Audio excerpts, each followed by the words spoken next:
Guys, welcome to the Best Practices Show, where we take a look at the best business practices from the best dental practices all over the world. And boy, do I have a treat for you today. I've got one of my great friends back on the show, and some of you have seen him before, David Harris. He's such a great expert key opinion leader on so many thoughts. And today we're going to be talking about best financial practices so that you can actually keep the money you earn in dentistry. So you're going to want to watch this or listen to this wherever you're consuming podcasts. Grab a pen and hit the share button. Sit back. You're going to love this. Now, if you're joining us for the first time, I want to do two things. Number one, I just want to welcome you to a very welcoming type of community where we're always committed to just learning here. So there's no egos here. We're just all on the same page, just trying to learn what's really working and what's not working in dentistry so you can have a better practice and a better life. Also, if the second thing I want to do is if you're listening to this or watching this, make sure you just hit the subscribe button below, because I want to make sure that you keep getting the updates you're going to see every single week. We're bringing you a brand new expert, key opinion leader, and best practices in dentistry. We just want to make sure that this is a great journey for you all along the way. And lastly, we take a lot of notes here. So you'll see everything David and I talk about, we'll have them in the show notes. So I don't care if you're listening on Spotify, iTunes, wherever, just click the show notes part of it, and it'll expand, and you'll see actual links on how you can contact David, some of the references he might mention. So it'll all be right there. We want to make learning as easy as possible for you. So David, I love having you on here. You and I have known each other for a couple of years. We got to know each other even more through all of the speaking and consulting and ADMC networks. And you came on I'm like, okay, I know this guy's brilliant, but every single time, and I mean this sincerely every time I listen to you, every time I talk, I learn so much. And now I know who you are. I know a lot of listeners know who you are. But if somebody's hearing you for the first time, who is David Harris? Tell us who you are. Well, I like to think that I have the most fun job in dentistry some days, because what my company does is we chase and catch people who steal from dentists. Okay, so that doesn't sound like fun to me, but it does. Now, I want to talk about the why. Okay. Now, some people think, oh, this is never going to happen to me, or it's not a big deal. And when it does, it destroys them emotionally. How big of a problem is embezzlement in dentistry? It's huge. Something like 80% of dentists will get embezzled sooner or later. Wow. Partly it's the financial consequences, and the average amount that a thief gets away with when they steal from a dentist is a little over $100,000. That is a lot of dough. It's a lot of dough. But what's worse for a lot of dentists is what happens to them emotionally when they get stolen from. Kirk, that the way dental offices work, they tend to be small places with a few staff, and people kind of get to be like family. And this is a very personal crime. It's not like you park your car in a bad part of town and you go away for a couple of hours, and when you come back, the window's been smashed and your briefcase is gone. Mm-hmm. This is a crime that's committed by somebody who was at your daughter's wedding 3 months ago. And it's personal, and that part's hard on dentists. You asked me what's fun about my job. That's not the fun part. The fun part, or the interesting part, is the chess game that we play with embezzlers. And I was talking to somebody yesterday, and I said, yeah, it's kind of like trying to solve a jigsaw puzzle when somebody keeps hiding the pieces on you. Wow. And every one of my team, and we've got 19 investigators, every one of them says the same thing. The rush that I get when I find that missing piece and it falls into place in the puzzle is pretty strong. Wow. This is such a huge topic. And I want to go back to this. You mentioned 80% get embezzled, but I've heard you talk about the second time around, because people get embezzled the second time. And then you also have $1 million club, right? Like people that have stolen more than $1 million. So I don't want to create a lot of fear here. That's not the point. The point is that this is real. So talk about the second time around, and then the magnitude. There are some people that are professional thieves. Yeah, there's the $1 Million Club, and there's also the group that we call serial embezzlers. And these are people who have stolen in 2 or 6, or in one case, 15 practices. And dentistry's allowed itself to get out of step with the rest of the world in terms of how it screens people before they get hired. And I know that's something you and I have had some good chats about over the years. But that really facilitates these serial embezzler people. Yeah. And you know, the worst thing a dentist can do in terms of setting themselves up for embezzlement is hire somebody who knows how to do it. I mean, there's a big enough chance that somebody who already works for you and has a clean background will sooner or later decide to steal. But when you hire somebody who's done it in the past, it's inevitable. Yeah. And sorry, you asked me a question before that and it just vanished from my mind. That's okay. I got a million here, like ready to go. Cause we're big fans of big best practices, and you and I were talking about this. And today we're going to be talking about best financial practices. So, and I hear this, I'm sure you've heard this, I talk to a lot of young dentists and they're 32, 33, and they're like, I don't even have time to walk by the front desk. I have no idea what's happening up there. If I'm a young dentist watching this, Dave, where do I even start? I'm going to buy a practice. I'm going to inherit the team that's with the practice in most occasions. Like when you're talking about best financial practices, I mean, give us some scope of where we would even start at like the first step.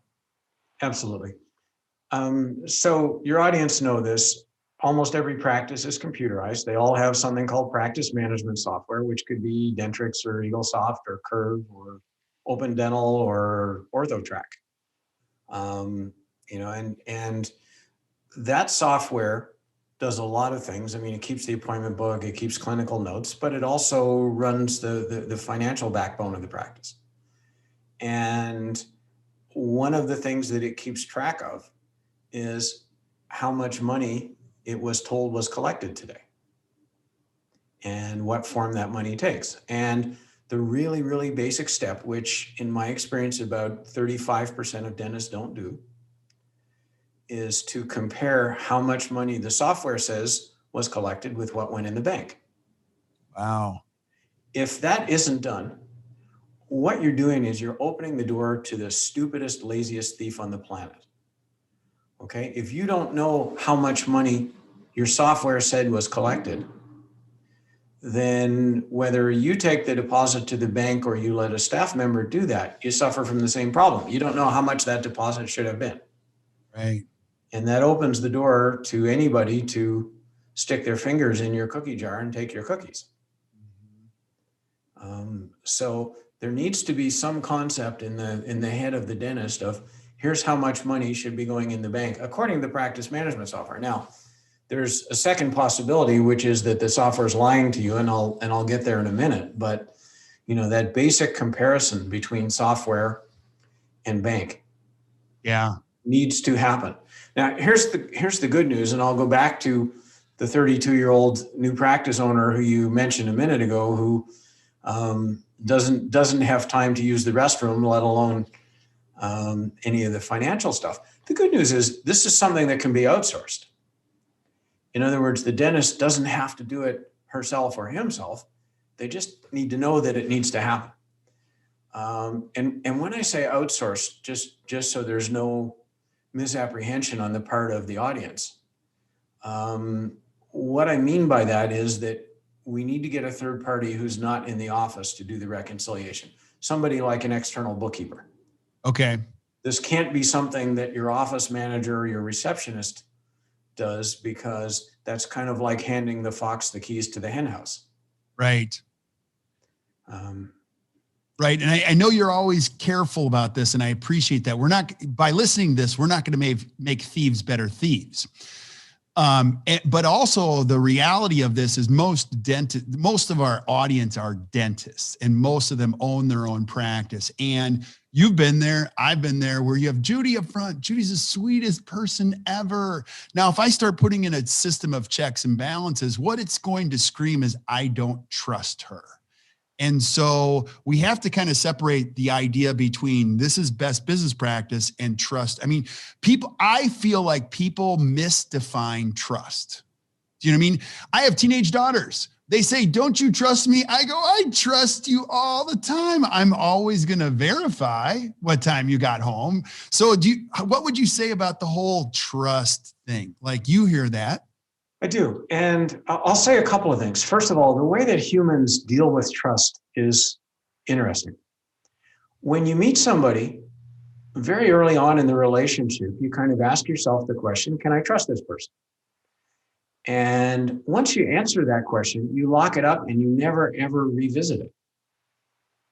In other words, we tend to view trust as kind of this static concept when really it needs to be a little bit more dynamic. And there are lots of people who were worthy of your trust at some earlier date and aren't now. Mm-hmm. People's lives change. People change emotionally. How they process certain things change. And all those things mean that trust is something that needs to be reevaluated. But I will go back to what you said. Dental practices tend to run like very amateurish businesses in general. And the fact that most dental employees get hired without going through a drug test, as an example, just astounds me, because most businesses, particularly those that handle medication, would not do that. Yeah. So there's a level of casualness or informality there. And the same thing applies to money. A lot of dentists didn't choose that career because they really had a burning desire to be a business owner. They're healers first and business people sometimes a very distant second. And that's okay. But to run your business like a business should not be an evil thing or something that gets your staff mad at you. Yeah.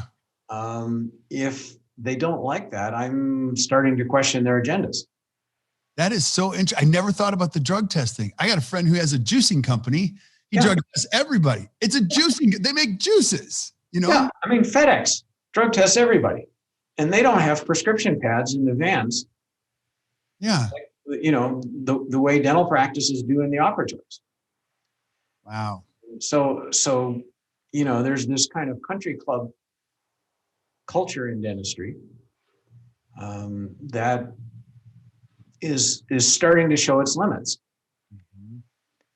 And this isn't something we deal with, but when you look at the number of cases of medication abuse by dental staff, and it could be anything from taking drugs and selling them for street value to, drug addiction that they have personally or whatever. I mean, it happens a lot.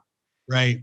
And it happens in part because dentists just assume that everybody who's there working with them is as altruistic as the dentist is and is there for all the right reasons. Yeah. I love this. So starting with an outsourcing third party that's just got a separate set of eyes. Now I want you to go back to the opening up, because I had my credit card, somebody got my credit card number, and then I called the company and they said what they do is they test. So it's a test charge. And then if it goes through, then they go for a bigger one, then they go for a bigger one and bigger one. And then during the afternoon, you could see whoever had my credit card, they were going for bigger and bigger purchases in a row. And is that kind of the same thing you see a little bit? It is. Sometimes embezzlement, I think, started by accident. So somebody did something that, caused extra money to be in the doctor's books, for example, and they kind of said, they didn't even necessarily realize that would be the consequence of what they did. And once it is, they kind of say, oh, that's interesting. And they sit there and they wait for a little while to see if anybody notices. And after that, that grace period, which might be a month or possibly 2 months, after that, they're back doing it again, but now it's deliberate. Or, somebody tries that first experimental transaction to see if they will be caught. And when they realize they won't, then they start stealing. And it's exactly what you said. The theft tends to grow over time and eventually plateau. And embezzlers are usually pretty good at sensing out what the doctor's pain point is. Yeah. And they're not dumb people either. No. They're very smart. Well, some of them are pretty average. But regardless, there's almost inevitably a knowledge gap between the staff member and the doctor in certain areas, and not in the doctor's favor. Right. I have a lot of people who call me, and they do a lot of blaming of themselves for this. If only I had done A, B, or C, I wouldn't be calling you right now. And I have to say to them, now your model of the embezzler is a little bit oversimplified. Right. There's no one magic pill. There's no one thing that you could have done that would have thwarted every possible means they could have come up with to steal from you. And I tell them they shouldn't feel bad about losing a very unequal battle. Yeah. And a lot of them feel a little bit better from when I say that. But yeah, they tend to feel like I have more education than this person. My IQ is probably higher than theirs, and therefore, in a battle of wits, I should prevail. Yeah, absolutely. It's just not that simple. Okay. These folks know a lot more than the doctor about the things that are relevant to stealing. Right. Now I want to go back because I love this topic. Like, I'm fascinated by it. Just go a little bit deeper on what outsourcing really means. I know you guys do this, but if I were a dentist and I was going to outsource a separate set of eyes, would that be my bookkeeper purely? Because most people are going to go, well, that's a bookkeeper. Is it a bookkeeper? It could be your bookkeeper. It could be your spouse, if your spouse is amenable to this. It could be your former office manager who used to work in the practice and retired and doesn't mind spending, 4 or 5 hours a month on a paid basis to do some things for you. It could be your CPA. It could be somebody in the consulting realm. The important thing is it can't be staff. Okay. And let's talk about the job that we're asking this person to do. Yes. And it's really pretty simple. Once a month, get reports from your practice management software that show how much money the software says was collected. And software always breaks it down into different forms. So, this much cash, this much checks, this much in credit card payments, and so on. And reconcile that against what happened at the bank.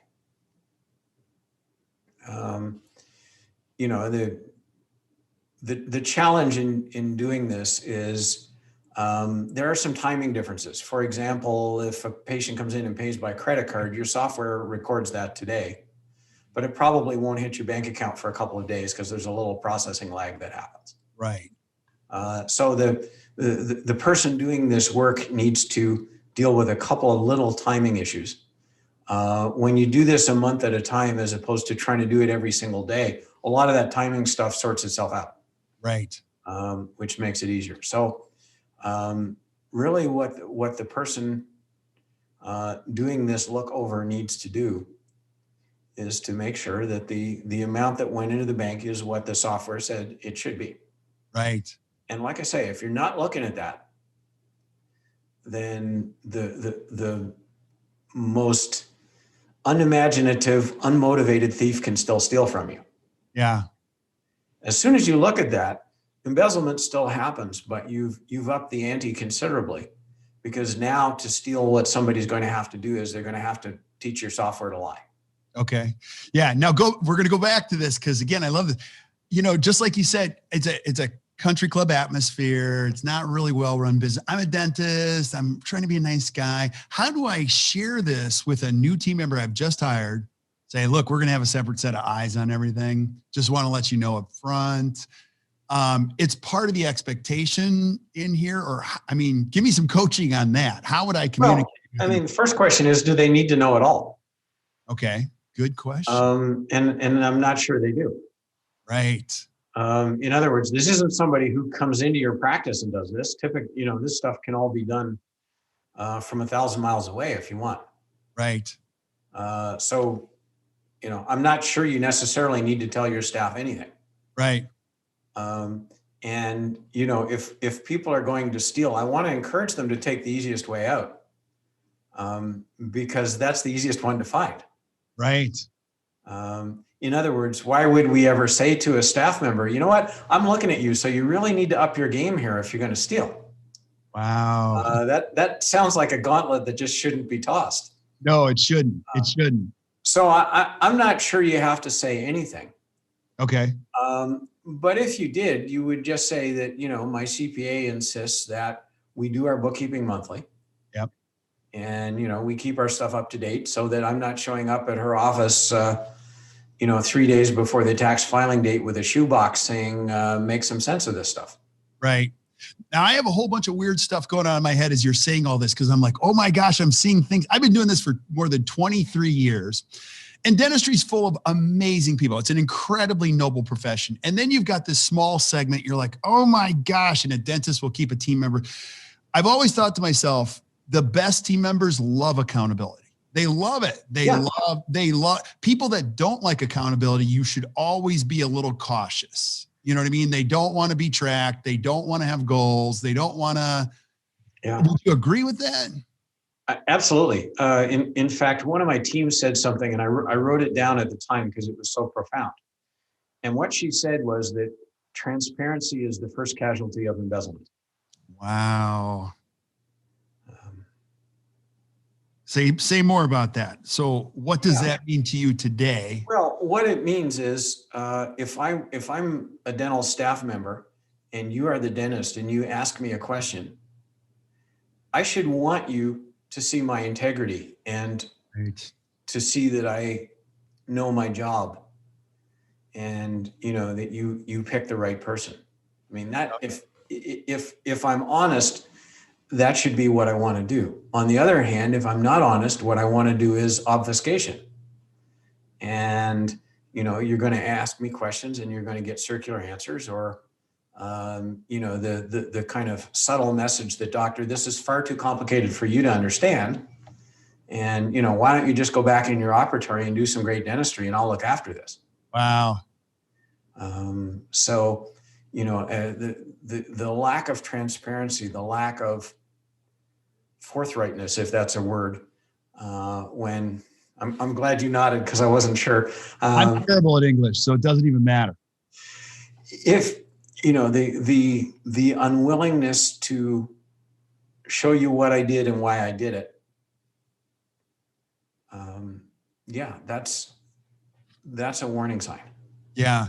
So we're talking about best practices today. And as I listen to you, because you're brilliant, what you're really pointing to, and tell me if I'm wrong, is this is more about the who than the how type of a thing. Like once you find the right person who knows they're going to be accountant, they like to show you, because a lot of dentists get caught up on the how. How am I going to do this? How am I going to?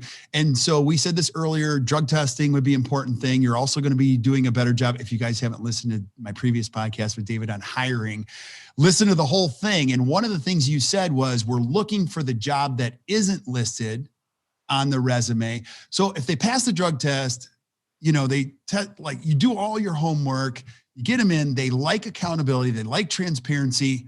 Are we 50% there or not? Yeah, we probably are. Okay. I mean, there are really no control measures that can force somebody who's dishonest at the front desk of a dental practice to be honest. You know, if you hire somebody who is inherently a thief, it's a ticking time bomb. And, you know, you can't watch everything that would need to be watched to prevent that. So it's kind of like dentistry. I mean, as a patient, the best money I can spend on dentistry is on hygiene, right? It has, you know, if I kind of measure return on the dollars I spend on dentistry, hygiene's the highest. Wow. You know, and everything else that a dentist has to do to me is more expensive and more intrusive and you know, for the most part, it's preventable. And I'll say the same thing here. It is far easier, cheaper, and more likely to preserve your stomach lining if you can avoid hiring the wrong people. But then beyond that, we need to consider that not every embezzlement is attributable to a bad hiring decision. And as you point out, in some cases, you don't even get to make the decision. I mean, you bought a practice and there are 6 staff and now they're your 6 staff. So what do we do in that case? And the first thing is, as I say, we need to supervise that day-end process that staff do and a lot of dentists don't really understand. And we need to make sure that the amount that gets deposited is the amount that should have been deposited according to the practice management software. And I've added that phrase a couple of times, and let's talk about what it means. Okay. How hard is it to get practice management software to lie? And I'm going to only partially answer the question. I'm not going to talk about how it happens because, as you pointed out earlier on, we need to keep this educational for the right people and not the wrong people. But what are the generic problems that allow people to make software misrepresent how much money the practice actually took in? It astounds me when I go into a practice, and I see this a fair bit, where there's what I call the Unicode. And what I mean by the Unicode is everybody in the practice has the same password in the software. Oh, yes. And what that means, Kirk, is that everybody has administrative privileges. And what that means is everybody can more or less rewrite history anytime they darn well please. That is so true. And so you're a big fan of everybody having their own passwords. I mean, no different than having a key card. You can see when people went in and went out of the building, type of a thing. Everybody needs their own. I'm going to take it a step further. What I suggest for doctors is that they actually create 2 user accounts. They have one that's an administrator account, and they have a second account that has the same amount of privileges roughly as their receptionist. And 90% of what the doctor does in the software can be done with that receptionist level account. So that's the one you log in as. Yes. And what that means is if you have to walk away from your workstation because a hygiene patient needs to be checked and you don't think to log out on the way, that what you're logged in as is not a Superman password. It's the same level as your receptionist. What happens in a lot of practices is the doctor ends up walking away from their terminal. They don't have the timeout setting set so that the terminal locks in a minute or two. They walk away and they're logged in as administrator, which means as a staff member, I can go in and, for example, elevate my own user privileges. It also astounds me the doctors who share their password with the staff. Some staff member says, "Doctor, I need to do something and I can't do it. What? Can you give me your password?" And a surprising percentage of them do. Or they use the same there are people who use the same password for everything. Mm-hmm. They have one password. Yeah. And they use it for everything. And then what happens next is that, somebody else, the office is buying stuff through the doctor's Amazon account, which means, somebody knows the password to that. And they say to themselves, I wonder if the doctor uses that exact same password in the practice management software. And they go and try it and Shazam, I've got the keys to the kingdom. Wow. So, I get asked the question a lot about, what practice management software is secure? What's more secure than others? And whenever anybody asks, I say the same thing. Now, you're asking the wrong question. It's not which hammer is better than the other hammer. It's who's the better carpenter. Wow. Right. The problem with the software is called DOCTOR. Most software comes out of the box pretty secure. Right. And then people in the practice do things to undermine it. Right. Just back to the financial topic though, the other thing I will tell every doctor is you must, whatever else you do, you must look at the day-end report from your software. Okay. And what am I looking for when I pull that report? You're looking for a lot of things. First of all, you're looking for clerical errors. And when you think of the way that CDT codes work, there are a lot of similar codes. Like, the difference between a 3-surface composite filling and a 4-surface is 1 digit. And also probably $180. So one of the things you're looking at is just the possibility of a clerical error. Somebody inadvertently downgraded your 4-surface filling that you actually did to a 3-surface. I got a call from a dentist 100 years ago, and he thought that somebody was embezzling because he just didn't, his bank account wasn't growing as quickly as it should have been.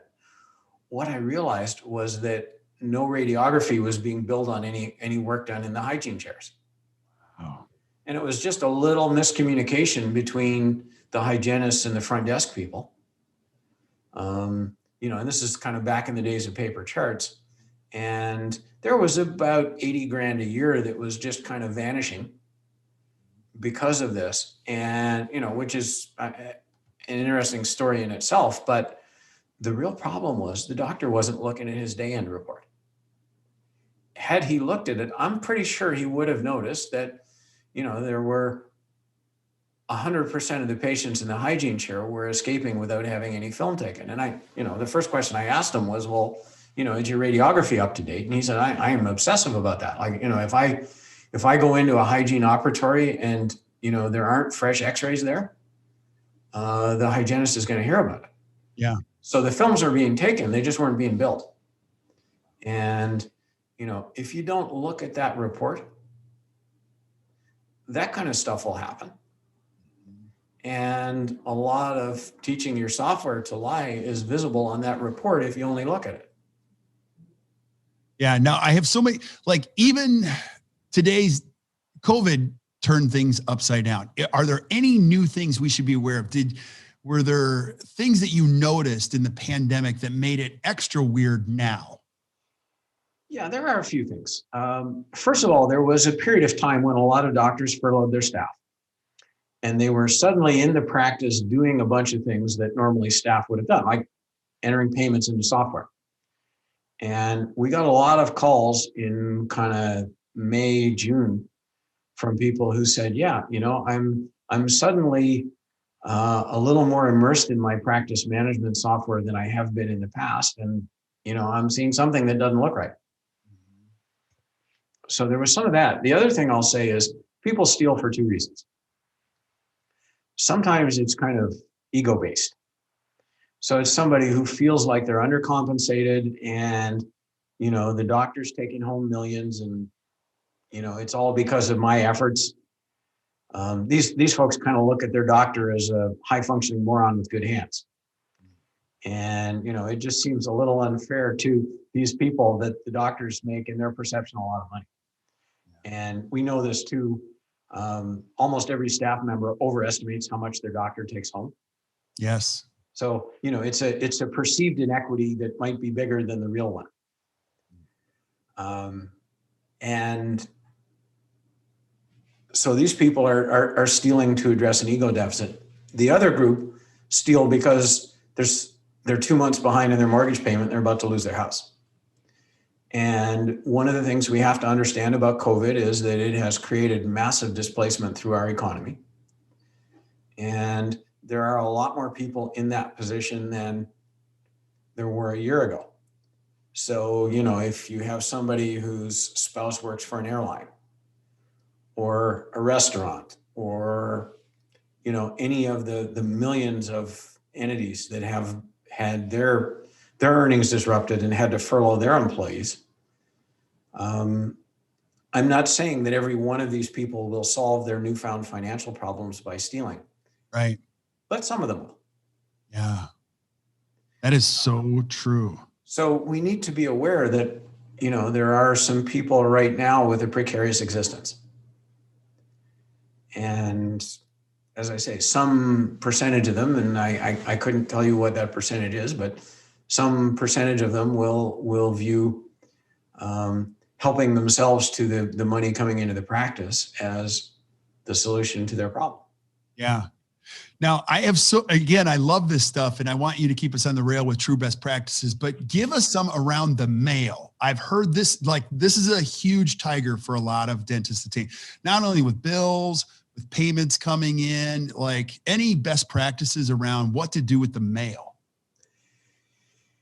Absolutely. A couple of things I'll say. First of all, the importance of the mail is probably diminishing over time for most practices. And, when you think about things like bank statements, I mean, banks almost hate to send that stuff in the mail now. In fact, my bank actually charges you a different fee. Right. They charge you a higher fee if you want paper statements than if you just agreed to electronic ones. So when we say mail, let's broaden our thinking to include email or electronically sent statements. And the first thing I tell dentists about this problem is you need to make sure that you are the first person who sees this stuff. So your bank statement or your monthly bill from Henry Schein should come to you and not a staff member. Right. And of course, you need a private email address. Like most practices have sort of some email addresses that are shared with staff, like office at drkirkbehrendt.com and things like that. But doctor absolutely needs their own private email address. And anybody who's sending an electronic statement should be sending it to that email address and not to one that the staff see. Great point. So start there. The second thing is when you get that statement from the bank, don't forward the email that it came to your staff member. If your office manager is going to take the bank statement and do a bank reconciliation, for example, which I'm not in favor of, but if that's what's going to happen, or the Henry Schein bill, if that's going to the assistant who did the ordering, don't just forward the email to them. Open the attachment. It's typically a PDF file, and send the PDF. Okay, so I'm save your own email to my desktop and then use the email that the team members are so normally. Yeah. In other words, if you send a staff member a forwarded email, she's going to see the email that you're using. Well, she's going to know that anyway. But what she's also going to conclude is the doctor never looked at this. Oh. It just came into their email and they didn't open it or anything, and they just forwarded it to me. So, they whatever scrutiny they want me to believe is taking place is not.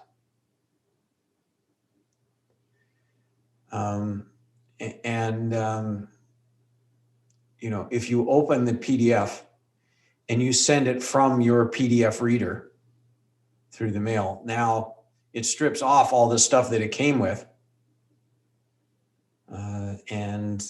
What somebody's going to realize is the truth, that you opened that PDF and had a look at it.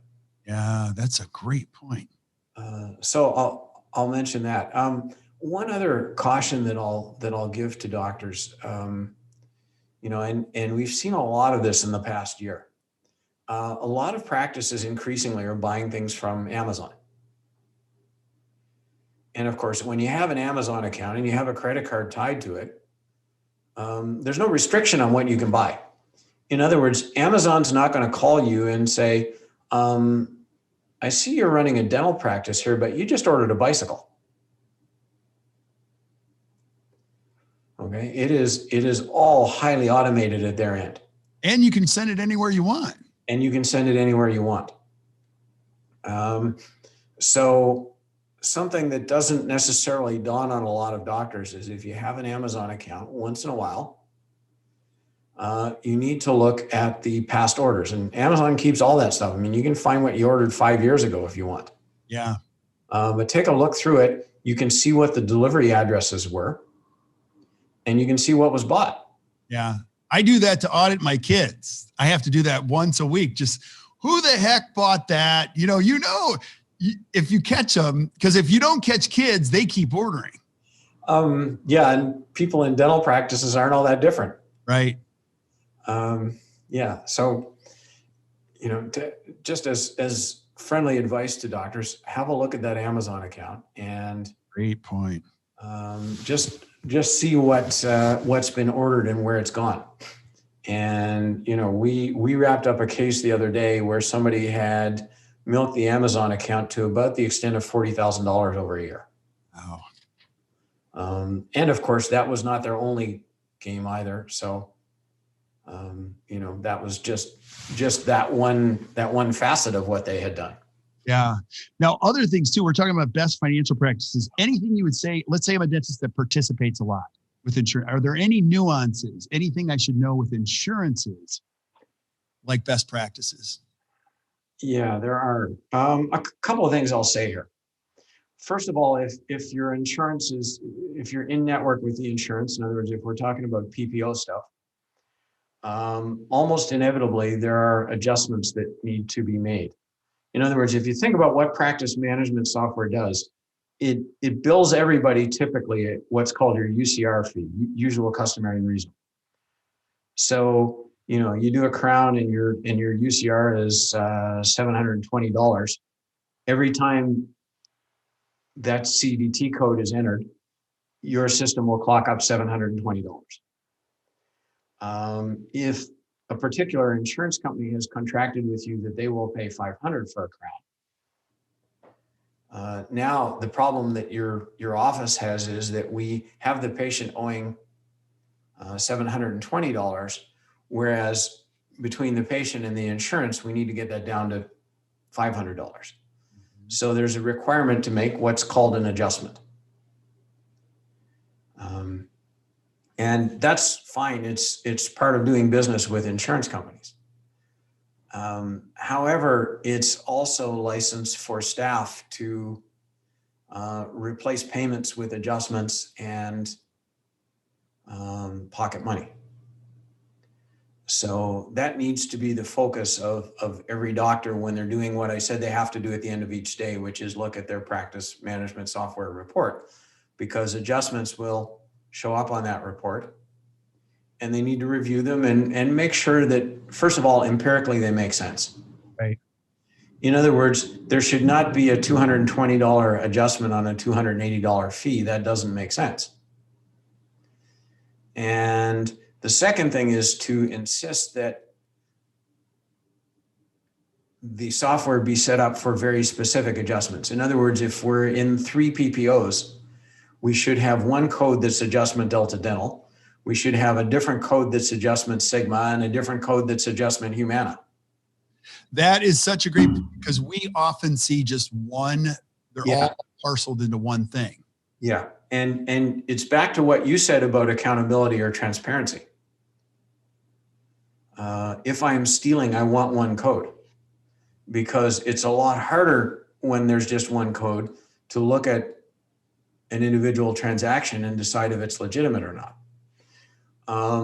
One of my staff also says, because there are also other adjustment codes that you need. If you're a specialist, you need a code for treating your referral sources, because you're going to certainly eat those fees or knock them way down, and you need a code for that. There's probably a kind of a customer relations code that you use, for the poor woman whose crown breaks twice. And you end up and has to come back a bunch of times before finally the lab gets it right. So there's a code for that. And then there's a miscellaneous code for all the other things. And what my staff member says is the rule needs to be, if that miscellaneous code is ever used, somebody needs to put in a lot of explanation about why they use that. Yeah, that is a great point too. So, you're looking at the adjustments and you see a miscellaneous. Now you need to look for the explanation and decide if it makes sense. And if there's no explanation on a miscellaneous code, the first time somebody gets warned, the second time they get fired. So that's something else that I want the doctor to look at. And in terms of dealing with insurance, you need codes that are sufficiently specific that you can look at it and decide if it makes sense or not. Yeah. And when somebody uses that one blanket code for everything, it's very hard to do that. Yeah. That is really good to know. So again, forgive me for all my questions, because I love this stuff. I have often found with teenagers, it's very good to be random. Do you know what I mean? Like to not be super predictable. Like I've even heard my daughter say upstairs, no, we can't do that. My dad's totally unpredictable. I don't know if he, you know what I mean? Like, and I've heard dentists say that's a good component. It's a best practice. Like you just don't know if he's going to come up and take the deposits, that you just never know. Like he's got his own system or she's got so dentists tend to be creatures of habit. What would you say about that? Is that true? Not true? I mean, it depends on the frequency of the action. So if once a year I take the deposit to the bank, and my staff just aren't sure which day it's going to be, I'm not sure how much of a deterrent that's going to be to somebody doing something weird. You know, if it's more like once a week and it's unpredictable, that might have some impact. You know, but the vague notion that you might look at something probably isn't going to do it. yeah. The other thing I'll say to dentists, though, about the whole concept of, you know, grabbing a particular piece for further scrutiny is try to get direct as opposed to indirect information. What does that mean? Tell me what that means. Well, let's say that you see an adjustment that doesn't look right to you. I'm not sure the best next step will be to go to the staff member who made it and ask them a question. There are other sources of information. For example, the patient ledger, the patient master file will tell you, you know, you see an adjustment that's a delta dental, it's coded as a delta dental adjustment. You can look in the patient's file and see if they're actually a delta patient or not. Wow. Which is a whole lot better than simply asking a staff member. And I go back to what I said earlier about the knowledge gap and thinking that because you asked a staff member and you got an answer that you're fine. You know, it astounds me. And again, we're talking about financial best practices here. It astounds me how unfamiliar most dentists are with their practice management software. And this thing is more important to your financial well-being than your handpiece is. And yet every dentist knows their handpiece like it's their child. Right. And they go to practice management software and it's like, this is a foreign language.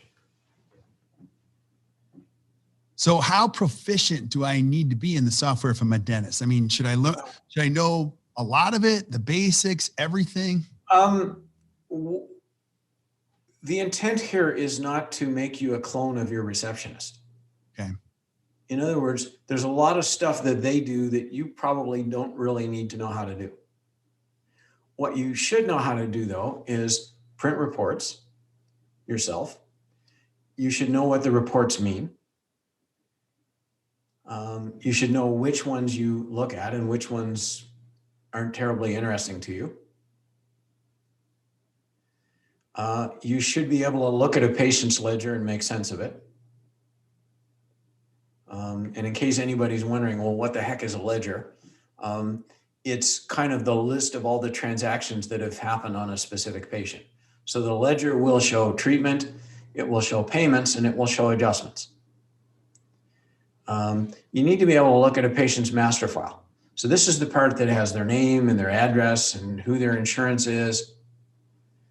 You know, whether they're linked to any family members, that kind of stuff. So it's not that you need to know as much as your front desk people. You don't. But what you need to know is a little bit different. You know, the same as there's a different set of skills for driving the car as opposed to doing a brake job on the car. Right. You don't need to know how to do the brake job, but to drive a car, there are certain things about it you need to understand. You know, like when I step on the gas, this is what happens. Mm-hmm. And I'll say the same thing here. You can't just ignore this piece of software in your practice and feel like it, you know, it really belongs to your staff. It doesn't. Right. And again, as you're saying all these, I'm having like flashbacks. I was in New York and the guy didn't know how to turn on the computer. I'm like, you don't know how to turn on? He couldn't get into QuickBooks and he couldn't turn on the computer. I'm like, yeah, boy, we got to That's step number one. Then he pulled the receivables report and couldn't believe it was over $1 million. I'm like, okay, that's. And of course, what came across loudly to you from that was that he never looked at the damn thing before. No, just kept working. Yeah. And, if my chair's full, I'll be okay. Yeah. Or, how can I possibly be overdrawn at the bank? I still have checks, I still have blank checks in my checkbook. I just write on them and it works, Yeah, it's magic. Yeah. So, again, I understand that very few people in the audience chose this field because business ownership was really the thing they wanted in life. I mean, to every dentist I've ever met, it's kind of the unwanted stepchild in the bargain of becoming a dentist. So true. But it's not going away. Yep. It's not like there's going to be a COVID that hits computers and you come into your practice one morning and they're all gone. That's not going to happen, for the rest of your career, whether it's 2 years or 30 years. That practice management software is going to be really important to you. So let's acknowledge that and quit hoping that it just disappears one day. Yeah, absolutely. So you and I are going to do a regular series because I want to talk about embezzlement outside of the office. I've heard of all this stuff of dentists with Bitcoin and their computers locking up, all that. We'll talk about that at another time. But when it comes, let's go back to inside the practice, best practices. Any last things you would add that are just good things to do to prevent bad things from happening when it comes to financial practices? I'll go back to what you said, and you didn't attribute the quote, but I think you were probably quoting Ronald Reagan when you said trust but verify. Yeah, I don't know who said it, but I use it all the time. Yeah, it was President Reagan who said that about the Russians, and it's hard to be a dentist and be skeptical. Those two things don't seem to easily coexist. And as many or more dentists than I do, Kirk, and you know what we're dealing with. They are wonderful, altruistic, caring, loving people. And, the way I put it once is that most of them would do dentistry for free if their CPA would let them. Yep. What I'm asking is hard, and I know that it's hard. But when you hire somebody and you're faced with that challenge of just trying to find the right person who's going to be the perfect fit, for the personalities in the office and that sparkling person that makes you enjoy your work, at the same time that you're looking for that, you also have to say to yourself, okay, but wait a minute. What if everything they're telling me is not true? When you're working with staff about money, what you have to remember is that your interest and theirs aren't parallel. There are times when they have to make a choice between you or them. I mean, one thing we see a fair amount of is bonus manipulation. So dentist puts in place a bonus plan, and the first question staff ask is, how do we optimize what we get from the bonus plan? And of course, one way is to do what we're supposed to do, and keep the doctor's chair full and bill properly and, be smart about insurance. And, when the person phones and tries to cancel on short notice, to sort of try to talk them out of it. I mean, all those things that are sort of pro practice. That's one way to optimize the bonus. And the other way is to manipulate the numbers. So if there's a threshold bonus, where if the office brings in $150,000 this month, everybody gets a bonus, then what staff do fairly quickly, around the 20th of the month, they get together and they sort of say, okay, so where's the bonus this month? Is it a slam dunk, or is it, there's no way it's going to happen, or we're sort of in the middle? And if we're in the middle, we'll do all those things I just talked about. We'll pull together, we'll collect the money that's owing, and we'll make sure the bonus happens. If it's hopeless, let's start postponing collections so that next month looks better. Oh. And if it's a slam dunk, if the bonus happens at 150,000, there's no real point in our collecting 180,000. we may as well postpone that last 30,000 until next month so that we get a head start, we get a good chance of getting next month's bonus as well. So, people are self-interested creatures. Yeah. And it's hard for dentists to remember that and to govern themselves based on that certainty. But everybody works in their own self-interest. Right. Now I want to go back to what we said earlier. Our goal here is always to make education fun. This is a great profession. And certainly you and I talking isn't to discourage anybody or to create more fear or lower the trust. We just see it too often where good people let something happen that shouldn't have happened, and it destroys them emotionally more than financially for a very long time, where they can't even trust sometimes their own spouse, or the wreckage goes beyond the money. Wouldn't you agree? Like way beyond the money. It absolutely does. And, I admire the heck out of dentists because emotionally I could not do what they do. Right. I just couldn't emotionally handle their job. And I have unbounded admiration for the people who do it and love it and, do great things for their patients and their community and their family. Right. And I hate to see those people get taken advantage of simply because they believe the best in everybody. I agree. It affects how they communicate at home with their patients, everything. And it's the unintended consequences. And so the purpose of this is, and David, I'm going to have you back again and again and again, is just put some proper protocols in place, just best practices, like the password, the Unicode one. Didn't even think of that. The adjustment codes, we know that, but I see it way too much that it's one code. There's so many components that you could easily just put in place that'll prevent a lot of pain. And so I want people to check out your book. I have a copy of your book. I want you to tell them what your book is about, where to find it. You guys also have a webinar series. So let's start with the book first. How do I get a copy of your book? The book's on Amazon. It's called Dental Embezzlement, The Art of Theft and the Science of Control, which pretty much mirrors our conversation today. It's available in either paperback or Kindle. And if you go to Amazon and just search for Dental Embezzlement, it'll show up. It's not a hard read. It's about 120 pages and it's, I hope, pretty conversational and just some real basic fundamental advice there. I'm working on my next book now, which is going to be a little bit bigger and a little bit more comprehensive. And I don't really have a timetable for that, but I hope it'll be around by about the summer. Awesome.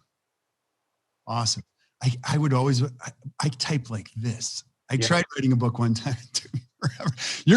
We'll have a separate one on how to write a book. You're going to have to teach me how to do that. Now talk about your company too. Like I love your company, a lot of my clients, our clients, and they love it. What do you guys do? And how do I get a hold of you if I'm even thinking something weird might be happening in my office? The company's called Prosperident, and we really do two things. We work with dentists who have found embezzlement or they have embezzlement concerns, and we also help people set the proper systems in place to protect them. So that's what we do. We're not hard to find at all. You can go to our website, and once I tell people the name, they won't forget it. It's www.dentalembezzlement.com. And the only trick in all that is spelling embezzlement correctly, but your audience are smart people. They'll figure it out. Or they can call us at our toll-free number, which is 888-398-2327. Yeah. 888-398-2327. Yeah. And I'll just say, if you're a listener, David is a great human being. He's brilliant. He's always just a great resource to have, in your speed dial. Well, you don't even do speed dial, or your contacts, whatever. Just, you guys also do a webinar series. I know you've gotten, tell us what your webinar series is and how do I get signed up for your webinars? Yeah, absolutely. So we do a webinar once a month. They're on Thursday nights. They all start at 8 p.m. Eastern time. The theme for the next 3 months is designing your post-COVID practice. So we've got 3 coming up, January 21st, February 18th, and March 25th. and each one has a little different theme, but it's all about looking forward and making 2021 a whole lot better than 2020 was for most of you. So the first webinar is on January 21st, and we're really just going to talk about the opportunities out there right now and how to take advantage of some of them. So I have a couple of my team who host these with me, and we do occasionally bring in guests. And before we went live today, I was talking with Kirk about being a guest, and we're going to make that happen really soon because he's got just some incredible ideas on how to run a better practice. So we really look forward to that part, and that we'll be making an announcement about that very soon. Well, that's very kind of you. I feel like I learned more from you than I could ever offer, but I'm so happy. I think there's a lot you can teach me, and a heck of a lot you can teach our audience. Well, we're all in this together to figure out how to create just a better way to do things. Now, I would love to have you back over and over and over again just to cover another component, because I know you have an incredible wealth of knowledge around what's happening, what to do, and we'll definitely do that. So I'd love to have you back again and again. What do you think? Anytime. Awesome. Well, buddy, I really appreciate this. Stick around while we say goodbye to everybody else. I want to thank you for being just on here and sharing your wealth of knowledge. I also want to thank you if you're listening to the Best Practices Show podcast. If you enjoyed today, which I know you did, just do us a favor, hit the share button, share with your friends. Keep sending us suggestions for shows that you want to see, whether it be from David or other guests. We'll line all those up. We have an incredible calendar for this next year coming up because we just want to make sure you're getting the most out of this. And until we see you next time, keep watching the Best Practices Show. You guys enjoy the rest of your day.